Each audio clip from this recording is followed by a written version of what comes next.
এই বলে 7 দিনের জন্য হেয়ার গ্রোথ চ্যালেঞ্জ তো নিয়ে চলে এসেছি। তার আগে পরীক্ষা করে দেখি যত্ন করলে আমার মাথায় চুল গজাবে কি না। প্রীতি বলেছে তোমার ভিডিওতে আমার নামটা নিবে, নামটা নিলাম। গুগল সার্চ করে একটা বিরাট সহজ পরীক্ষা পেয়েছি, ওটাকে বলছে হেয়ার পোরোসিটি কি টেস্ট। পরীক্ষাটা বিশাল সহজ। প্রথমে 1 গ্লাস জল নিবে, কাঁচের গ্লাসে নিবে।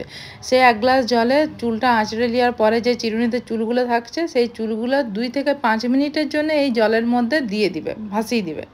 যদি দেখো যে চুলটা উপরেই ভাসছে তাহলে হচ্ছে সেটা লো পোরোসিটি। আর যদি দেখো যে তোমার চুলটা একবারে নিচে চলে গেছে তাহলে ওইটা হচ্ছে তোমার হাই পোরোসিটি। আর যদি দেখো যে আমার মতো হয়েছে, না উপরে ভাসছে না তলায় চলে গেছে, মিডিয়ামে আছে, তাহলে ওইটা হচ্ছে নর্মাল পোরোসিটি। ওইটাই হচ্ছে সবথেকে ভালো। দেখো এখানে আমি দিয়ে দিয়েছি ছবিটা, কী কী লেখা আছে। নর্মাল পোরোসিটি হলে পরে সেইটা সবথেকে ভালো। মানে তুমি যদি চুলের টেক কেয়ার করো তাহলে কিন্তু তোমার চুল গজাতে পারে। এবার তোমরাও টেস্ট করে দেখো তোমাদের চুলটা কেমন, আর কমেন্টে জানাবে আমাকে।